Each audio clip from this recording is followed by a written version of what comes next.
You are now listening to Discover Your Potential with radio talk show host Dan Gilman, Cindy Gilman's son. So listen, participate, be inspired. Know that you can discover your potential. Here is Dan Gilman. So I'm literally standing like on the edge of death. I mean, 3 feet left, 3 feet right, 3 feet behind me. It's over. It's over, man. And sometimes when you stand in this place, right, where you face death, you face your fear, it's the most exhilarating feeling that you can possibly have in life, because this is what it's all about. It's about living, right? It's about getting the heart rate up. It's about getting the blood pumping and the blood boiling. And so that's what we keep trying to challenge you to do with hashtag Rise and Grind. We're just challenging you to push yourself out of your comfort zone, out of your limits, because when you do, you can soar with the eagles. I am so excited for you all to be here today. I want to introduce to you a very special guest, Glenn Lundy. You are a father to 8, automotive industry expert. You have the fastest growing Facebook group and community with the #1 daily morning show, Rise and Grind. You started the Breakfast with Champions on Clubhouse with some of the biggest names in the world. Glenn, I'm so glad to be able to connect with you. And I wanted to start our conversation and talk first about your upbringing, your parents. What was it like growing up? Hi, Mr. Luddy, Hey, how are you? I am great, man. Thank you so much for having me here. I really, really, really appreciate it. Oh man, so I grew up in a really unique situation. My parents were, we were middle class. We never went without. There was never any extra, never any surplus. And my dad was black. My mom was white, which back then when they first got together, I was born in '77. And so they first got together just shortly kind of after the Martin Luther King assassination, just a few years after that. So it was kind of frowned upon, but they made it work and created an environment for us. Regretfully, their relationship did not work. And when I was 11 years old, my parents got divorced. And here's where it got really interesting is my dad, who is black, he got remarried and he married a black woman. My mom, who's white, she got remarried. She married a white dude. And my mom and her new husband moved into Greenlaw Garden Apartments in Flagstaff, Arizona, 2600 East 7th Avenue, apartment number 28. And then my dad and his new wife moved into Greenlaw Garden Apartments, 2600 East 7th Avenue, apartment number 30. Just 2 doors down from my mom and her new husband. And so what was really interesting is my dad's new wife, she had 4 kids of her own. They ended up having 2 more. And so dad's house was very much black culture. Every stereotype that you could think of existed over in dad's house, right? Like drinking Kool-Aid, fried chicken, and collard greens, listening to gospel music and Motown, all of those things happened over in dad's house. And there was 8 kids. And then over at mom's house, all the stereotypes you could think of existed over there. So it was country music and rock and roll and hanging out at the bowling alley and poker parties at night and all of those things. And it was just me and my sister over in that apartment. And so I grew up in these 2 different, completely different cultures. And I was kind of right in the middle. And so it was interesting for me, in that time and at that season, because my skin was too dark to be considered white, but my skin was too light to really be considered black. And so I spent my teenage years, really having a hard time identifying with like, who am I? Where do I fit? Those types of things. And so I spent most of those years being what I call like a chameleon. So if I was hanging out with the black dudes, I'd act like I was black. If I was hanging out with white people, I'd act like I was white. If I was hanging out with Mexicans, I was Mexican, right? If I was hanging out with Indians, I was Indian. With the cowboys, I was a cowboy. With the gangsters, I was a gangster. I just played into these roles without having really any identity in self. And so I ended up causing, kind of a lot of trouble hanging out with the wrong crowds, the wrong kids. so on and so forth, most of my teenage years and into early adulthood. So it was really interesting upbringing that I had. Cars, like cars are cool. I don't necessarily like. I love selling cars, right? Like I like to sell things. I've always been in sales. Even when I was a kid, I started selling candy when I was like 12 years old. In middle school, I'd sell Jolly Ranchers and Blow Pops. I could get a box of those for $4, and if I sold them all for a quarter, I'd make $12 a box. And so sales has always been my thing. And I got into automotive sales when I was 20 years old. I had my first daughter, and so I dropped out of college to hit the workforce, and I started selling Nissans and Subarus in Flagstaff, Arizona at 20 years old. Had a lot of success in the auto industry. I was always really good.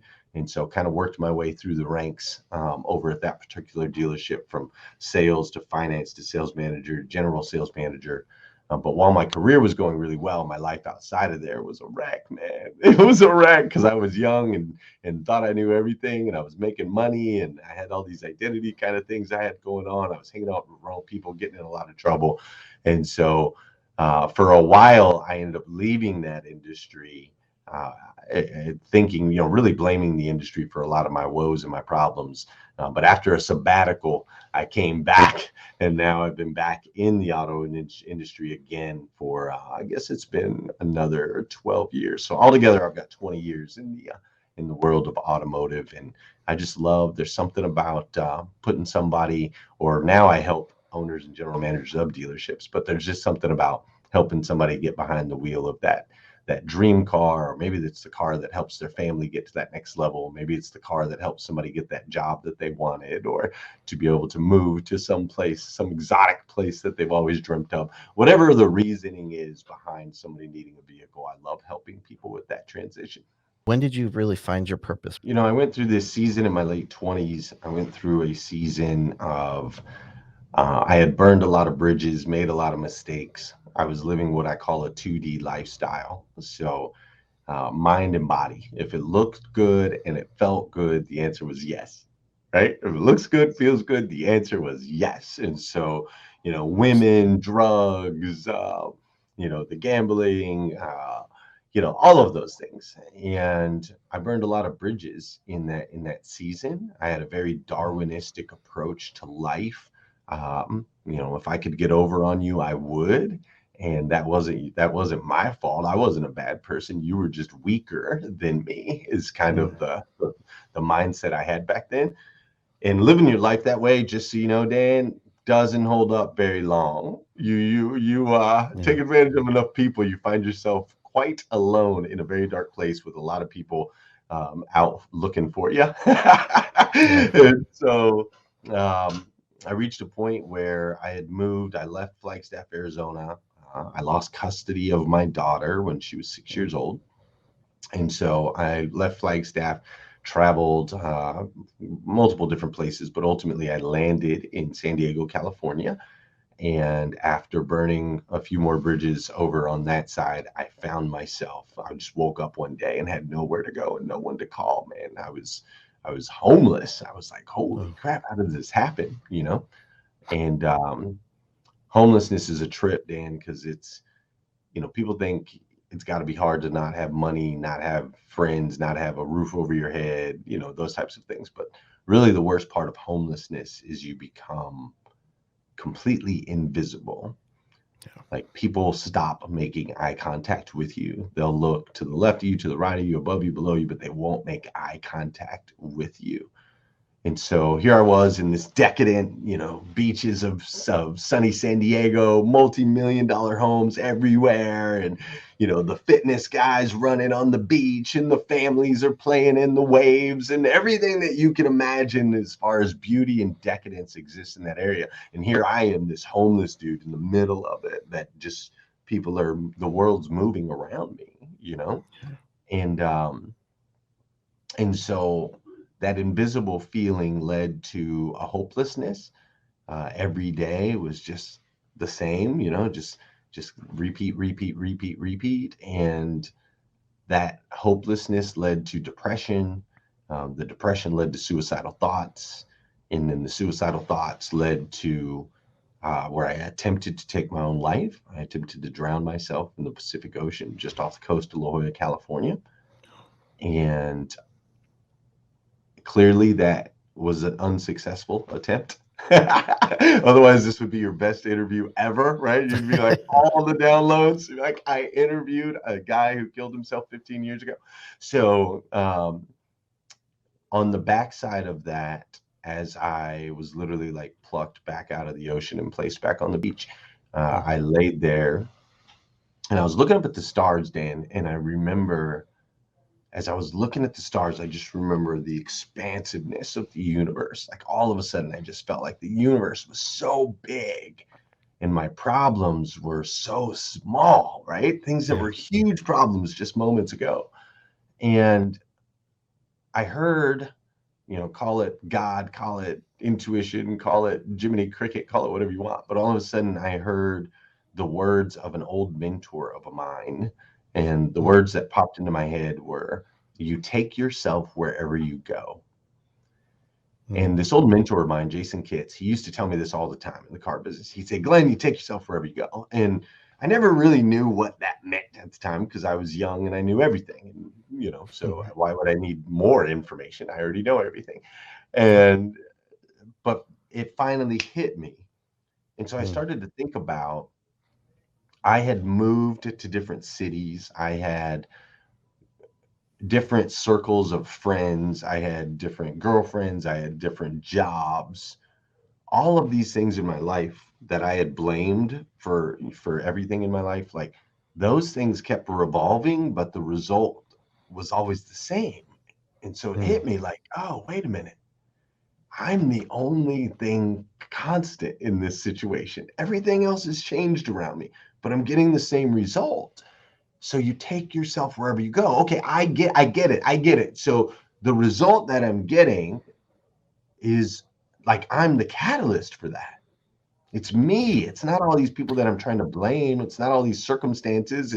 It's not because I'm black or because I'm broke or because of whatever. It's me as the catalyst. I am creating this. And so, Dan, once that hit me, like, I am a student, I'm a good student. I can study things, I can dive in, I can focus when I want to. And I thought, well, wait a minute. If I'm the catalyst of all things bad in my life, does that mean I can be the catalyst of good things in my life?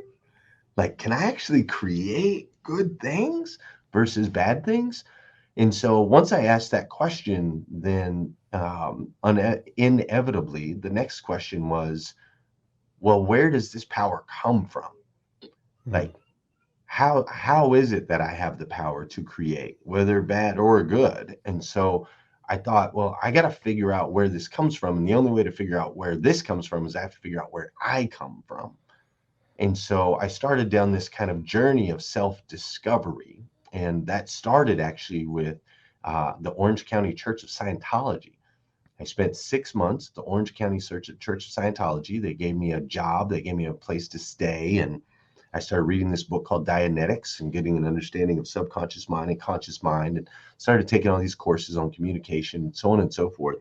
And within that, my eyes were open to this idea that we could quite possibly be spiritual beings, that there's actually a 3D existence, mind, body, and spirit, that if it looks good, feels good, and is good, the answer should be yes, right?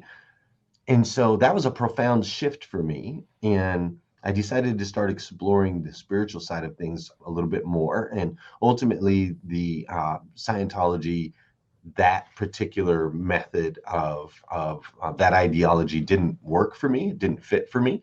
And so I started to explore some other avenues, and I started to explore Buddhism and Catholicism and Christianity. And through studying Jesus and studying the Bible, I ultimately found my path to what what they call spiritual enlightenment, I guess.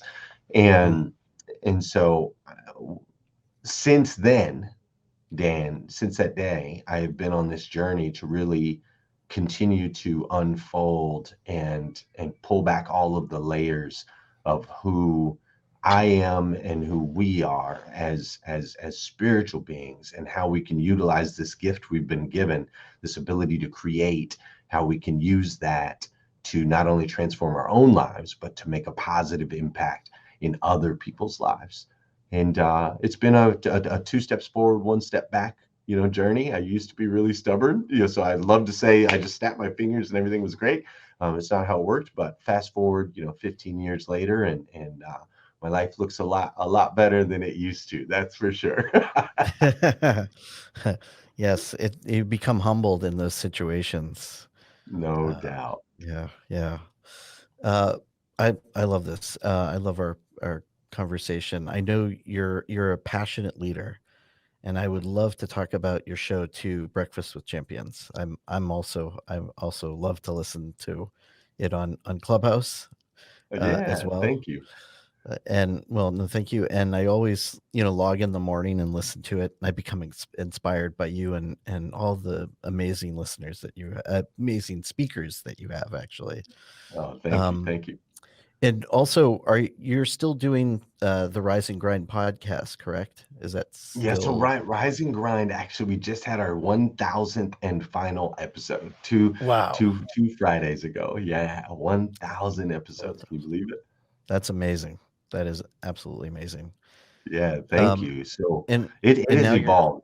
Rise and Grind was kind of a one-man show, right? I was doing this daily morning show, 5:30 a.m., going live on Facebook, and then, of course, distributing it as a podcast as well. And Rise and Grind I've been doing since January of 2018, Monday through Friday, 5:30 a.m. live. And when Clubhouse came out, we started streaming the Rise and Grind show into Clubhouse. And what happened was really fascinating. It went from 30 minutes of just Glenn to now we started stacking and attracting all of these amazing superhumans, right? With these yeah, incredible gifts and insights and perspectives. And so we immediately were like, okay, well, let's expand this out, because some people are going to connect with Glenn, and other people are going to connect with Dan, and other people are going to connect with Sarah, and other people are going to connect with Ramon, right? So right. we can reach more people and help more people change the way they start their day if we create a collaborative effort versus kind of this solo journey that I was on up until that point. And so the timing worked out great where Rise and Grind was approaching its 1000th episode. And so we just made a decision that we were going to go ahead and close the doors on that season. I, Hmm. I shouldn't even say close the doors. We are going to go ahead and allow that season to now metamorphose and evolve into what is now this huge global collaboration. So Yeah. the mission stays the same. We help people change the way they start their day through motivation, education, and inspiration. That hasn't changed. It's Yes. just the vehicle. We went from a one-seater McLaren F1 that I was driving to now we got a 13 passenger Suburban, and we got a bunch of us going out there making a difference. So it's been That's a great. really incredible journey, and yeah, I miss Rise and Grind, but at the same time, we're on a bigger mission. It's not my show, as my friend Change. He's a Christian rapper, and he says it's not my show, right? This is God's show, and so we're excited to be a part of it. That's great. And I know you collaborate a lot with David Meltzer as well, and Yeah. and now Grant Cardone, which is amazing. Oh yeah, thank you, man. That's been a bit of a dream come true. I've studied, and Grant. The first sales training CD I ever watched was Grant Cardone when I was 19 years old, and so I've Wow. watched his journey for the last 24 years. And for him and I to, for me to be able to actually say that he's a friend of mine is very cool. And then Dave Meltzer has been, him and I met through the Rise and Grind show a couple years ago, and he started off as a mentor and a coach, and now he's become a really good friend of mine as well, and he's That's doing a lot wonderful. of crazy things. So it's pretty cool being around all these amazing just people that are they're just making such a big global impact. It's Yes. like, Yeah. golly, let's go. I Yeah. love it. It's Yeah. No, awesome. that's great. So I know Rise and Grind has kind of transitioned, but are you still doing the interactive life planner that you had, or Oh as yeah. well as your university rather? Yeah. So we're So, doing so both. So oh, our great. Rise and Grind University has evolved into what's now called the Breakfast with Champions Training Center, Ah, right? So it's just a rebrand, but the same idea. We get pre-recorded virtual modules from these experts and leaders in different spaces, and we just put them all into this one place where it's 17 bucks a month. You can go in there and learn anything from real estate to podcasting to how to change your the way you start your day to all of these things. It's just a huge collaboration of incredible people pouring their zone of genius into the people. yeah. So that's the Champions Training Center is that. And then as far as our planner, which they were just doing a photo shoot, so I don't have one with me right now, but the Morning Five interactive planner is super cool. So we've been Nice. doing a planner for the last 4 years, which gives you a space for to write down your gratitude, to write down your goals, to follow these 5 simple steps of no snooze button, no phone first thing in the morning, writing down gratitude and goals, taking care of the physical, sending out an encouraging message. Those five simple steps. So we created that 4 years ago, and what's always been great about it is every page of the planner has a quote at the top that is actually submitted by members of the community. And so Oh, not only do you get this planner, not only do you get awesome quotes, but you also can see other people in the community that you can connect with. You can look them up on Instagram, look them up on Facebook, connect with them. Hey, I loved your quote, right? And so we're really building this strong community. And now this year we added an incredible piece where every month has a QR code, and when you scan the QR code, it's a video, and the video is me. And the video oh, cool. says, "Hey, how you guys doing? We're now in April. Hopefully, you're this far in your goals. You've done this and that, so on and so forth. Here's what we're gonna do."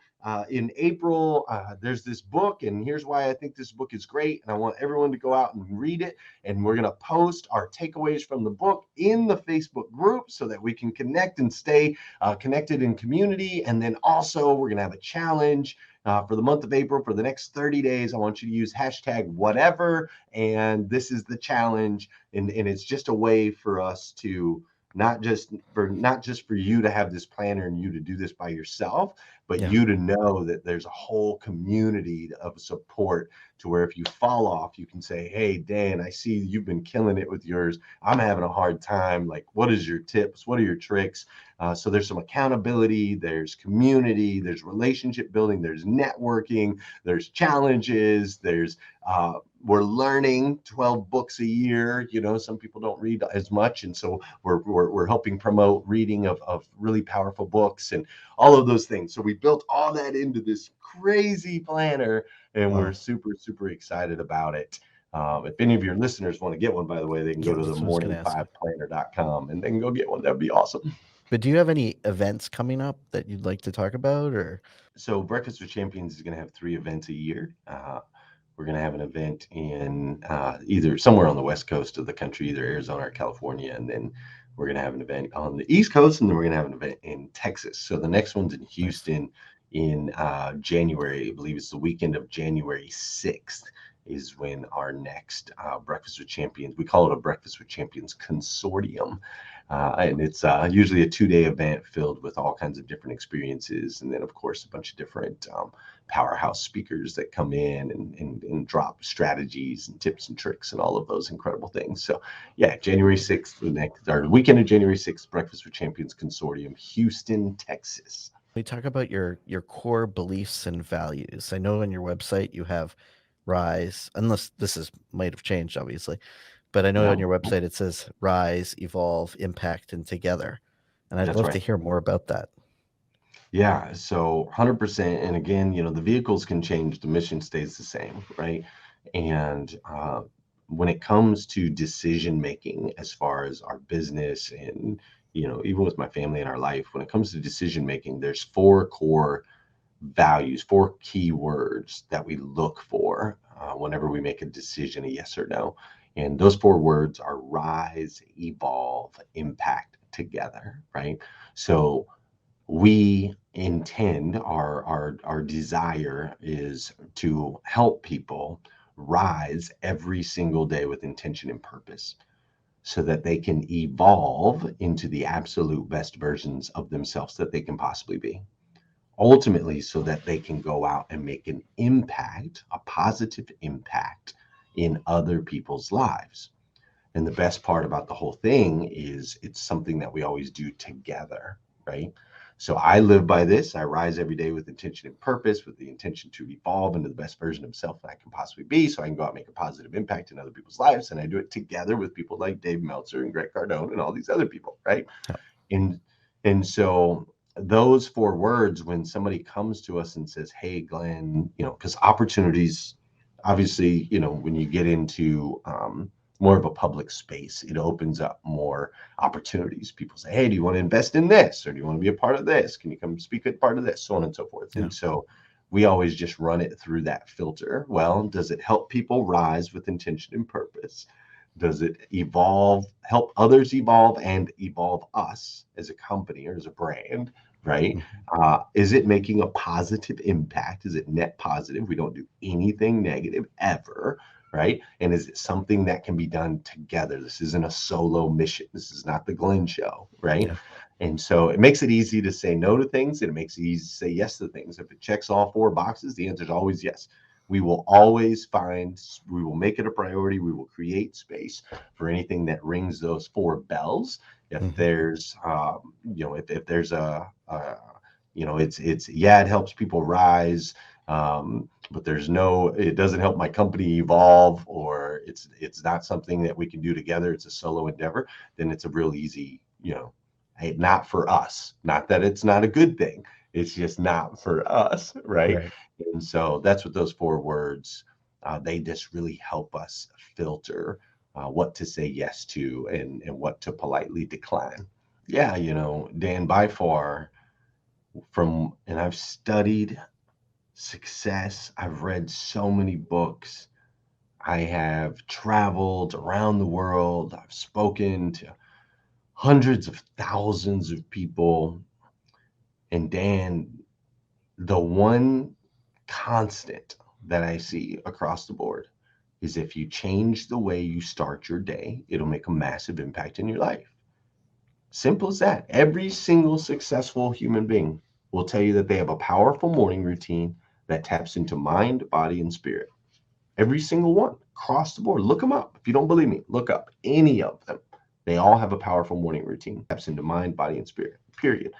So, with that knowledge and wisdom, to anyone that's looking to become even more efficient, anyone that's looking to become even more successful, anyone that's looking to become an even better husband or wife, anyone that's looking to become an even better employee than they currently are, right? Like anyone that's looking to have even more of a spiritual connection on the side of faith, or anyone that's looking to have to be even more fit or healthy, right? If you layer in a powerful morning routine, it will enhance any of those areas of your life 100%. And so I have a template of a morning routine that is very, very, very simple to apply, that taps into mind, body, spirit. And we call it the Morning Five simple steps to an extraordinary life. And we actually have a free ebook at themorning5.com that people can download. You can read it in less than an hour. But really, it's 5 steps. Never hit the snooze button. There's a lot of science behind why this is important. We won't go into it now, but there's a lot of science behind it. Don't touch your phone first thing in the morning. Your phone and your notifications and your social media feeds are filled with so much stress-inducing, anxiety-inducing, depression-inducing negativity that you're not ready for yet. When you first wake up first thing in the morning, your mind is consume. It's the most active part of the day. And if you feed it politics, racism, division, news, all these things, you're feeding your mind the trash and garbage that will weaken your performance throughout the day. It's simple as that. So it's no phone. The third thing is writing your gratitude and goals. Write down what you're thankful for and write down your goals. Now, a lot of people say to me, Dan, they say, well, that's 2 steps. I say, no, no, no. Everybody knows, everyone on this planet over the age of probably 8 years old has been told they need to write down their goals. And yet, 85% of people never do it. And I believe that this is not because they don't want to, they don't have dreams, they don't have a vision. I believe it's because they at some point attempted to write their goals and it became a negative experience. I wish I had a bigger house. I wish I had more money. I wish I was better looking, right? You start writing these things down and it can actually have a negative effect on your energy. Whereas if we start with gratitude, I'm thankful I have a roof over my head. I'm thankful that I have electricity. I'm thankful that I woke up today. And then we stretch for some bigger goals. It's okay. You want a bigger house? Man, I got 8 kids. I've been getting bigger houses every 2 years, right? So it's okay to want those things, but we need to come from a place of gratitude. Now it shifts the energy. So gratitude is the rocket fuel that will help you propel towards your goals even faster. So that's why I consider that one step. Step 4 is take care of the physical. An object in motion tends to stay in motion. An object at rest tends to stay at rest. So we've got to get the body moving. Now, I don't care if you walk, crawl, run, play golf, go play basketball, whatever it is. I don't care. I'm not a fitness professional that's going to tell you how you need to get your body in motion. I'm just telling you, you got to get moving, right? And then step 5 is probably the most important step of the entire thing. You just spent the morning being really, really selfish, which is great because you're not going to be that way all the rest of the day. I guarantee it. You didn't touch the snooze. You won't touch your phone, respond to any emails or phone calls. You wrote down your gratitude. You wrote down your goals. You took care of your body, right? So you've been filling your cup, which has been powerful. Now, what I want you to do, you should be vibrating at a powerful frequency at this point in time. So now I just want you to do one simple thing. Release that energy out into the universe. Send out an encouraging message. And I don't care if that's a text message, a sticky note that you write on the mirror for your spouse. Maybe you go whisper in one of your kids' ear. Maybe it's somebody that you see at work that you tell them that they've got a nice shirt or whatever. You love the way that they have made an impact in your friendship or whatever it is. Send out some type of encouraging message. Release that energy, that positive energy that you've created. Release that out into the universe. You see, Dan, a lot of people don't understand this. Energy cannot be created, nor does it dissipate. It can only be converted. All of the energy that exists on this planet is the exact same amount of energy that existed from the very beginning. It just gets converted. There's exchanges of energy. So when you release that positive energy out into the universe, not only does it make an impact on whoever you send that message to, but ultimately that energy gets converted and comes back to you. This is why every historical text in the world will say, what you give out comes back tenfold. It's this transfer and exchange of energy. So those 5 simple steps, if you do those 5 simple things, not profound, right? Not crazy, not difficult, might take you 15 minutes to do one part of it, another 30 minutes to work out. Like you're looking at less than an hour total to be able to do these things. If you do those 5 simple steps every single day, it will make a massive impact in your life. I assure you. Oh, that's phenomenal. Thank you so much. I'm going to remember not to look at my phone in the morning because Dude, something, man, something like that's the real pandemic that's going on out there. Now, don't get me wrong, there are people getting sick. I don't mean that the wrong way. I'm just saying what's even more detrimental to the health of humanity is that everyone's waking up and jumping right into their phones. And all of a sudden, we're feeding our minds all of the chaos, all of the crazy, all this information we have access to.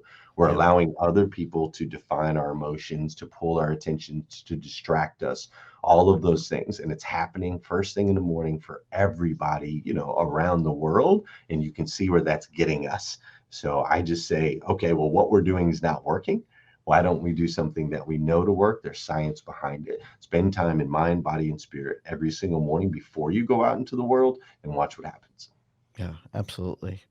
Well, thank you so much for being here today. I truly, truly appreciate it and your Yeah, insight and thank you. guidance. Yeah, Uh, thank you, Dan. I really appreciate you having me. this show is brought to you by Mansions and Manors.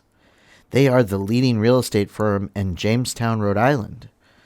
There's no one quite like Mansions and Manors. They are very supportive, they are like family, and they help you throughout the process. You can reach them directly at 401-423-7000. That's 401-423-7000. Or email them at info@mansionsandmanors.com. Now's a perfect time to find your dream home. Mention that you heard them at Discover Your Potential. This is Cindy Gilman, and you're listening to Discover Your Potential. So until next time, do something nice for yourself, but do something nice for someone else.